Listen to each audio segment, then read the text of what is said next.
Hello everybody, welcome back to Shadowrun Dragonfall. It seems like my companions have abandoned me here. I just noticed that. I didn't realize it last time. So let's see what's on the menu here. We just got back from our mission. We have to go discuss our findings with Amsel, who I believe is the guy in our headquarters, I think. Let's see what this dude has to say. At the sound of your approach, the orc turns to face you. He wears a severe expression, but there is kindness in his eyes. Look at those big glasses that this guy's wearing. Very odd. Guten Tag, elf. Can I help you with something? No questions, I'm just passing by. Charity. Well, I didn't choose the other one because it said I overheard your conversation. Do you run a charity? I didn't hear shit, so why would I say that? Dumb. This is our safe house. It says import shop. We're just gonna have a little look around. I don't really remember too much of what's going on, and I don't know if it changes. This guy sells that stuff, I believe, our drones. Ah, here we go. Welcome back. What can I do for you? We got our broken drone, and I just didn't even think of bringing it to someone. I almost forgot about it, actually. I acquired this drone.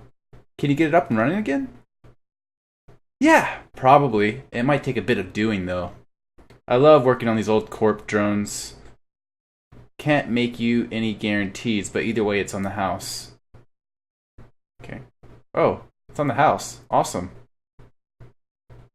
I'll leave it in your hands. I have no reason not to. It's broken. I'll start on it right now. See you later. Hang on a sec. I'm not done. Yeah, go on. I'm listening. Got that drone fixed yet? These things, they take time. I am making progress, though. Give me a little more. Aye, Captain. I don't want to buy anything just yet. I don't even know what our money situation is. We did rob that vault. That's cool. We still have to level up our drones a bit. Is this our new Pally Wally? Blitz looks up at your approach. The table beside him is littered with cigarette butts, and the data jack cable dangles from a portable terminal set up by his side. Hey, Chief! You need something? Any thoughts about that last run that you'd like to share? Well, Chief, I wasn't around for most of it. But you got me out of that hotel, and for that, you've got my eternal thanks. You doing alright? His smile widens. Great, Chief! I'm doing just great. I haven't decided yet if he's sincere in his sort of over-enthusiastic nature, or if he's being sarcastic. I haven't quite figured it out. Sardonic, I guess. It's real nice to be able to wind down and relax for a change. No more worrying about this ganger or that ganger sneaking up behind me and slipping a knife between me ribs. Alright, that was a little too much. He slaps the table with a grin. It's a good change, Chief. I've got to say.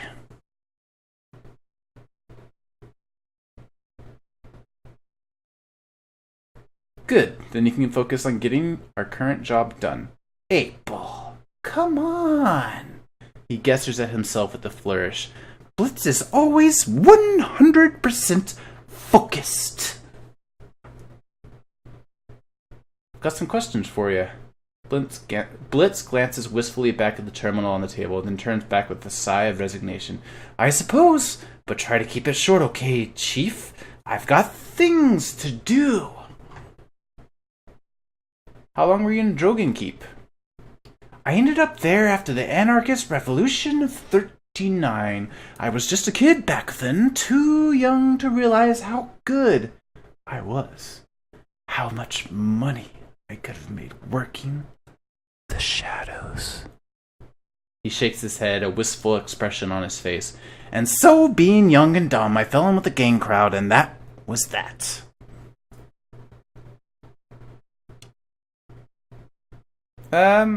We're not really accusatory. We can wait. Thanks, take care, Chief. Sometimes these options aren't good enough.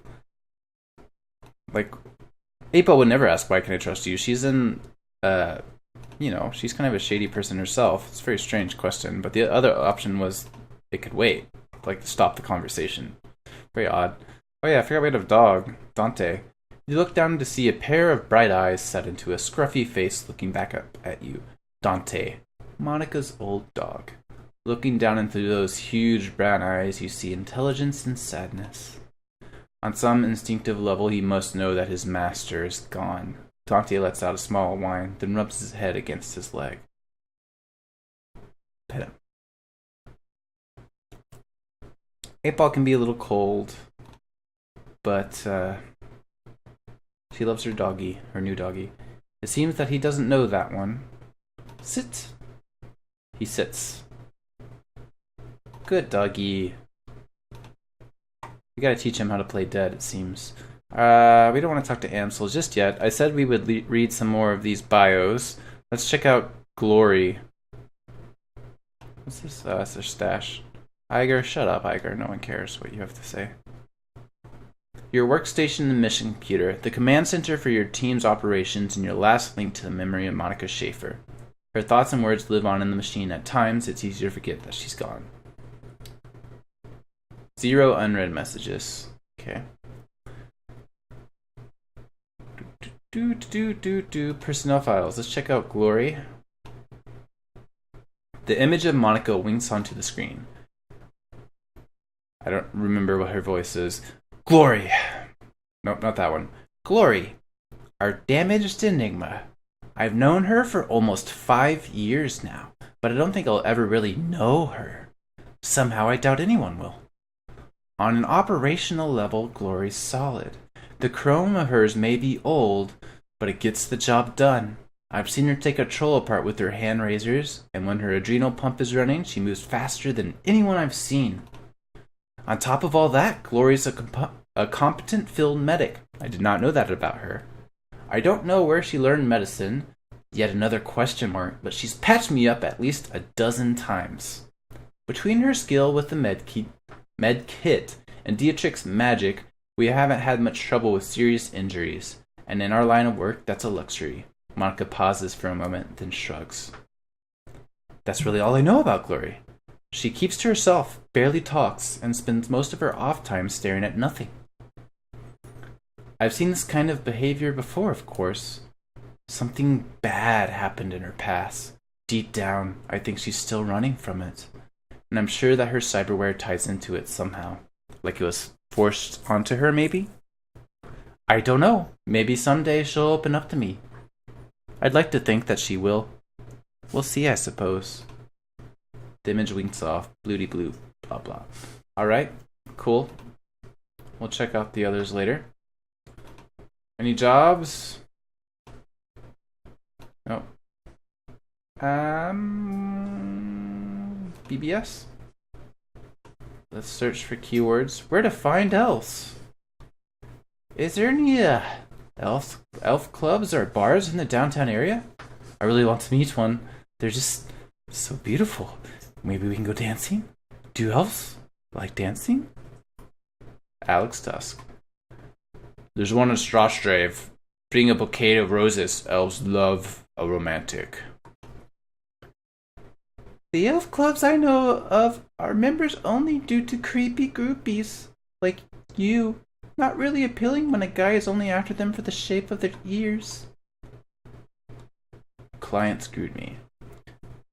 Benno is a fraud. I broke my first rule. Always get full payment up front. Left me hanging for 50% of the cash after I completed the job.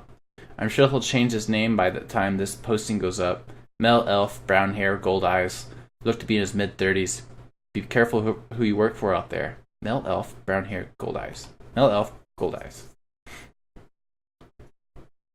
Never thought I'd see you and made a mistake on here. Thanks for the heads up. I'll keep my eyes open.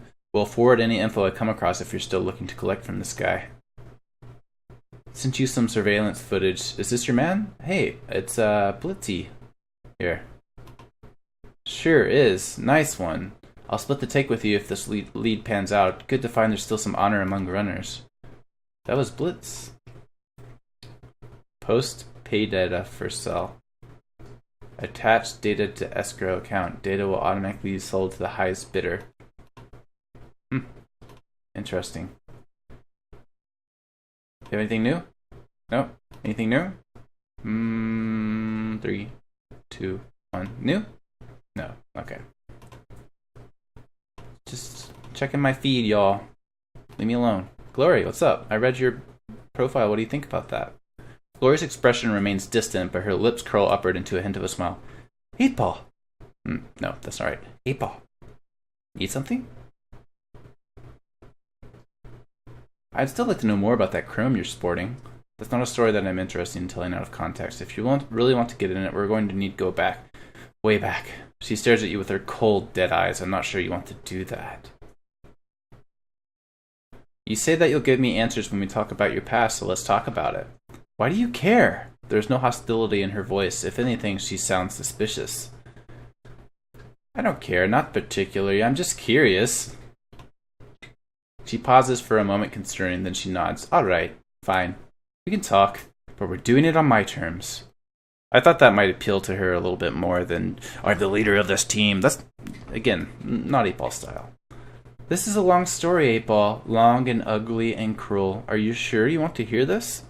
Alright, guys. Let me just take a little deep breath here.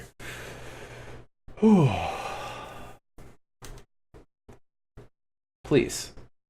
Alright, I'm going to start at the beginning. Not for you. For me.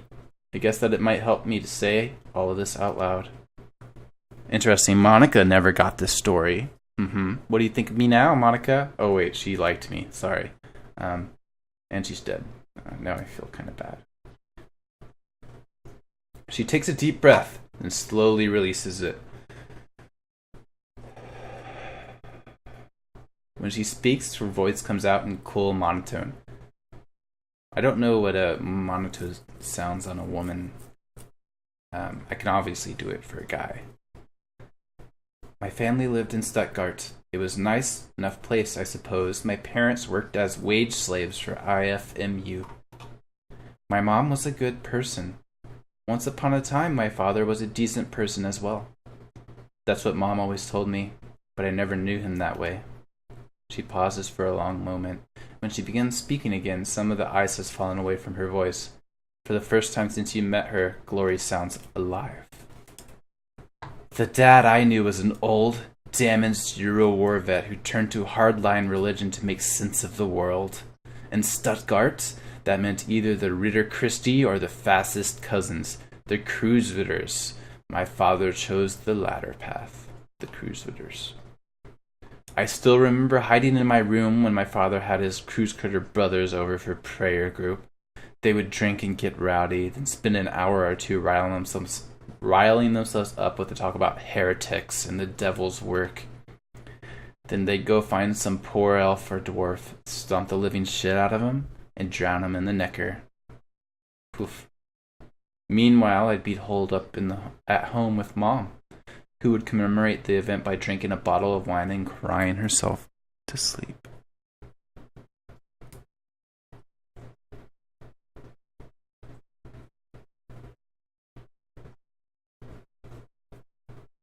I'd like to get my hands on your dad and his crusaders, see how they like pushing someone who can push back. I'm an elf, if you didn't notice by the ill ears. It's a common sentiment, believe me, but I appreciate the thought. Anyway, aside from the fact that my dad and his buddies were a bunch of murderous assholes, life was pretty normal. I went to school, made friends, hung out with my mom, kid stuff. Then I turned 14, and everything went to shit. Glory pauses, then swallows hard. Ever so slightly, her cheeks flush red. Suddenly, she looks self-conscious, as if she just snapped out of a trance. As quickly as it came, the flush of emotion disappears, her voice frosts over. I don't want to talk about this anymore. See, we're taking the old BioWare approach of slow drip reveals between missions.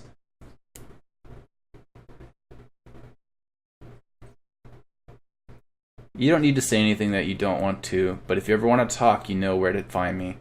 That's fair, I feel like. Thank you for understanding. Glory stares at you through cold, dead eyes. Now let's get back to the job at hand, shall we? They sort of overemphasize the whole dead eyes, frosty nature thing. See, here's what I don't know. Should I talk to everybody first? Nah, we'll talk to Amsel. Amsel's expression is harder than you've seen it before. When he speaks, his voice is grim. Iger has told me of Green Winter's death. She said that he died in the same manner that Monica did.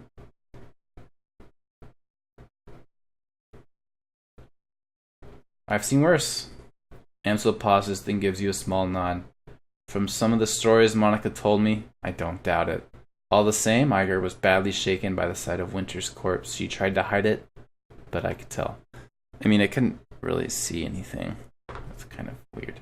She also mentioned that you found something in Winter's safe, a package of very old discs. May I see them?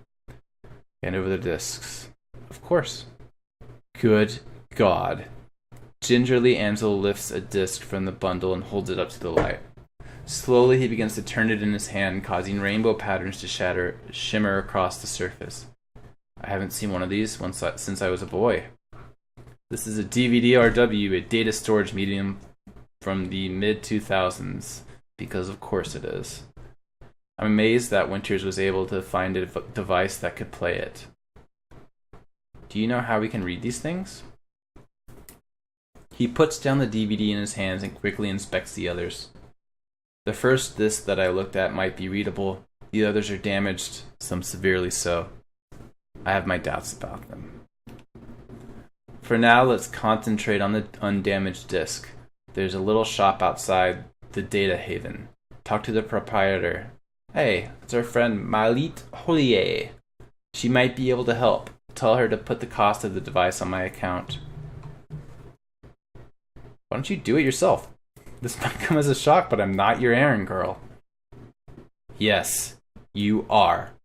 I am your fixer. I find you jobs, you carry them out. That is our arrangement. Now, please, fetch the damn device. That is the best reply to that I've ever heard in these games. There's always one of these in the game where you're just like, I'm not an errand person, and just kind of like laugh it off or whatever. That's a great reply. I love it. Really good. Alright, fine. Fine, you win this round, Amsel, you son of a bitch. I'll do your errand. I might cry about it later in my bed. But, you know, shut up. Malit, what's up?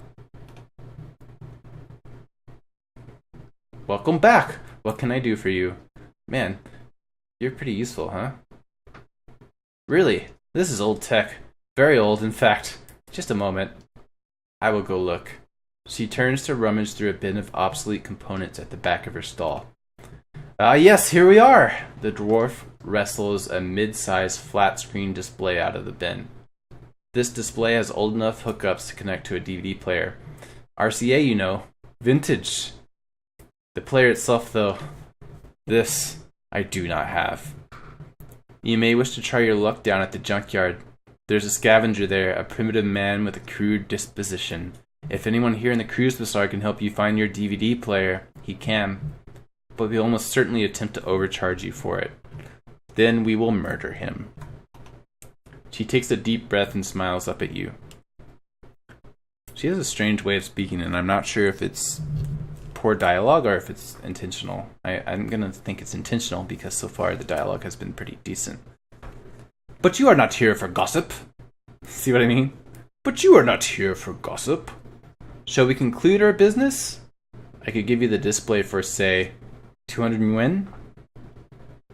Paul Amsel said to charge this to his account. Ah, very well. I'll have it packaged up and delivered to Herr Amsel straight away. Best of luck finding your DVD reader. I wish you well. Yeah. Not gonna make me pay for it. What? Dante? Go back here, Dante. Boy? I heard some barking in the... I don't know if that was a bug. But I did hear some barking in the distance after he ran off. Dante! Wine Keller. Dante? No? Oh, nope, he's back. Okay. You just ran off there for a second? What are you up to, doggy? Play dead. Okay. You'll learn play dead eventually. What's down here? Have I gone down here? I don't know. Oh. I think I've been here. Lucky Strike. It's an interesting name. A young woman stands at the bar smoking a cigarette. You've seen her face before. Okay. Hey! The distinctive circuit pattern tattoos that lines her face shimmer and pulse with light. You need something? I don't believe we've met. I'm 8-Ball. Yeah, I know who you are. She takes a drag on her cigarette. How you holding up, champ? I heard what happened to your boss. She had a name, you know. Yeah. Sure, she had a lot of things. Control over this entire keys, for one. Can't say that I was a fan.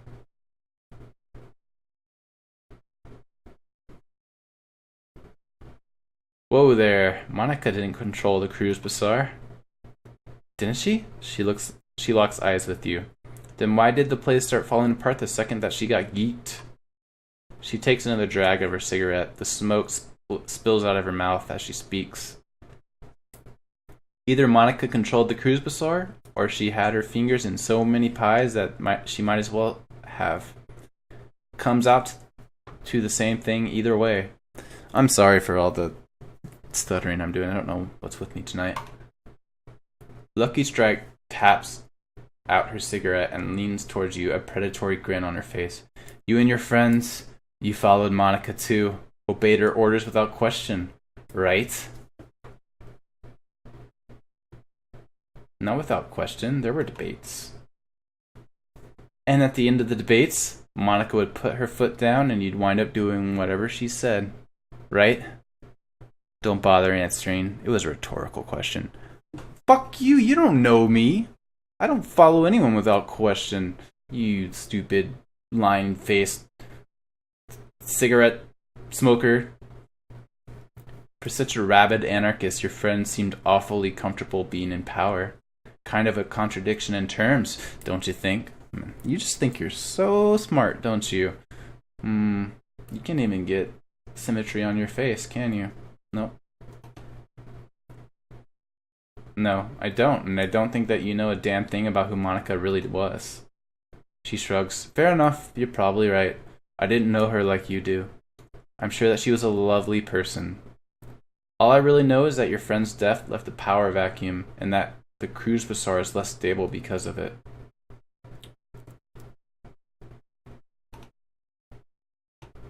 Whatever.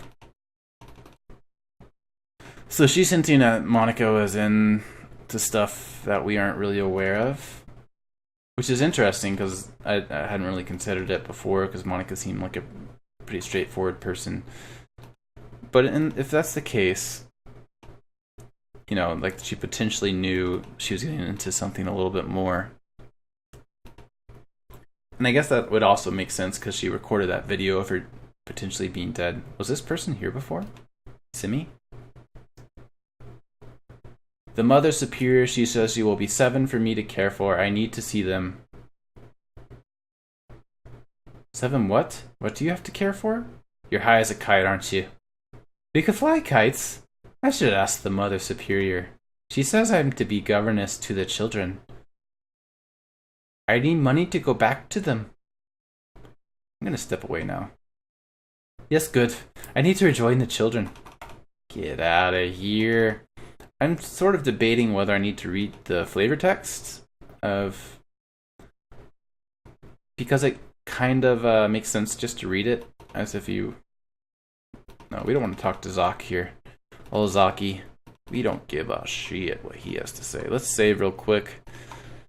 Something have to be... Oh, nope, can't. Never mind. Whoop. Alright, where's our illustrious junkyard that I'm looking for? There's an elf just dancing. Not really sure why. Wow. Is there a junkyard over here? What? Cafe. Oh, those are our good friends. Should we go looking on our good friends over here at the Cafe Ceviche? Or whatever it was. She tips an invisible hat. Hey there, remember me from the cafe? Name's Cammy. Are you looking for something? Depends. Is there anything I should be looking for? She titters. Volunteering information? That's bad for business. Unless Altug wants me to tell you something, but that's rare. I'm just his ears and hands outside of the cafe. He's got enough of a voice all by himself. He doesn't seem to be afraid to use it either. Not in the slightest. Since you've just moved here, I have some advice. If you haven't guessed already, he's got fingers in a lot of pies. I've seen what happens when he doesn't approve of someone or something. Pissing him off can't be worth it. And at the very least, you won't be able to get good coffee in this town again. She grins cheekily. So what's the story? She grins and winks lasciviously at you. Oh, surely you've guessed. That lucky bastard. She chuffs loudly. You wish! If you're really curious, though, I'll tell you all about it sometime. Right now, though, I have some errands to run. Come over sometime and we can chat over hookah or something, ja? She lazily tips an invisible hat at you before turning her focus to a calm at her wrist. It's a way to end your conversation, isn't it? Why does this guy look like a little ogre down here? It's actually a woman. Alright, so she told us not to piss off Altug, so I guess we will just meekly approach him on knees and hope he bestows upon it. No, we're just gonna give him shit, aren't we? The Turk leans into you, keeps his voice low. I have information regarding that matter my people were looking into, Efrendin. The one involving the surveillance device on my data tap. I don't remember what voice I gave him. I remember it being something a little more flamboyant than that. Altug! I have been waiting for my coffee for nearly an hour already. Are you growing the beans out back? The coffee vendor shouts. I'm not going to shout. Can't you see I am speaking to an honored guest, you tower of quivering corpulence? His voice lowers again. Oh, shit. Sorry, my headphones kind of got wrapped around something. Now then, as I was saying, we were fortunate that you happened upon that surveillance tap when you did. The people on the other end were planning a very bad thing, to be sure. Very bad thing. Quite bad, yes. Monica Schaefer was an important member of this community, more than most were aware of. The Keys was under her protection. You know how it is in the Flux Effendum. The governance of a place like this is tenuous at best. You never know who is going to charge from one day. You never know who's going to be in charge from one day to the next. But Monica was a stabilizing force, and not just because she was dangerous. She was smart, and funny, and wise, and she had a way with people.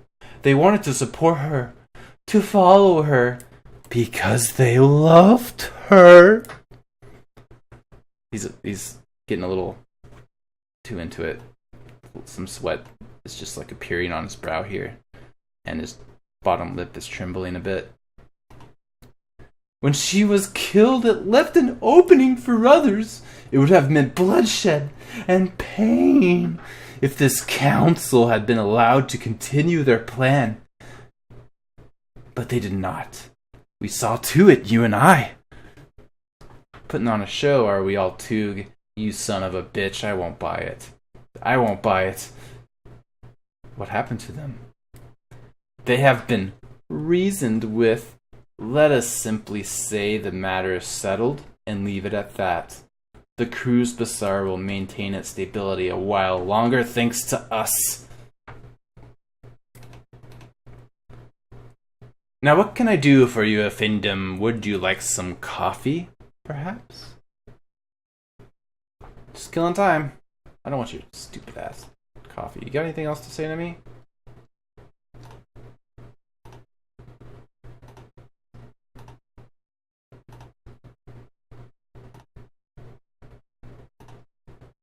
Now, what is it that you would like? Okay, I figured that would just be some stupid junk that I don't really want to read.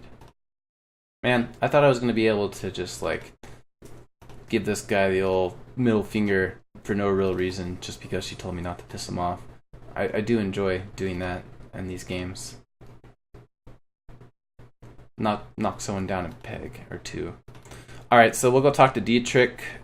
And then back to Amsel. Wait, I can't talk to Amsel? Oh, I was supposed to go to the junkyard. Well, whatever. I'll talk to Dietrich. We'll hit up the junkyard. I guess Dietrich and Iger will hit up the junkyard next time. Hey, boss! Dietrich gives you a slight nod. What can I do for you? How you holding up? You seem to take Monica's death harder than the others did. Dietrich shakes his head, a wistful expression on his face. Nah, not harder, but I'm less buttoned up than the others are. Agril never let herself show any weakness, and Glory, well, she's too full of chrome to feel much of anything. Oh, come on, Dietrich, don't be that way, brother. He shrugs. Me, I don't give a damn. I've spent too much of my life putting on a show for others already. What do you mean by that? I used to front a punk band way back when. Believe it or not, I spent a pretty good chunk of my life on stage. Whenever we weren't playing, I was giving up our fans' expectations. Spouting off, getting into fights, getting drunk, getting laid. Not a bad life, all things considered.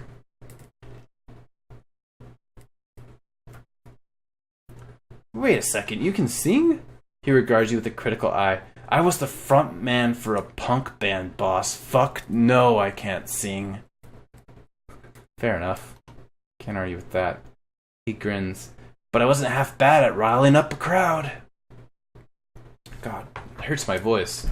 If someone dies, I hope it's him, just because his voice hurts my throat. What was your band called? Maybe I've heard of it. Oh, what was your band called? Maybe I've heard of it. Oh, I doubt it, boss. We never really got any airplay. Spit it out, old man. All right, boss, if you insist. The band was called Messerkampf. Messerkampf! Spelled just like it sounds, in big capital letters with an exclamation point. We weren't a big act or anything. We sold a few records here and there, toured around Europe. We had a decent following in England, and we holed up in London from 31 to 36. Spent most of our time slumming around the East End and picked up enough Cockney to irritate the folks back home. He shakes his head. Truth be told, the whole chapter of my life is a bit of a blur. We didn't do it for the fans or the fame, and we sure as shit didn't care about money. All that mattered to us was staying young and drunk and angry. He takes a moment to examine his gnarled hands, a sad smile on his face. We managed the second two. Good God, where has the time gone? Dietrich shakes himself from his reverie and looks back up at you. That familiar easy grin returns to his face. Well, anyway, boss, everything ends eventually, and I washed my hands of all this years ago. So let's change the subject, if you don't mind. So long, Dietrich. I can't... Take it easy, boss. I can't talk to him anymore. It's hurting me. Alright, I'll save. Next time, we'll talk to Eager. Maybe finish talking to Dietrich, I don't know. Then we'll hit up the junkyard. Thanks, guys. See you next time.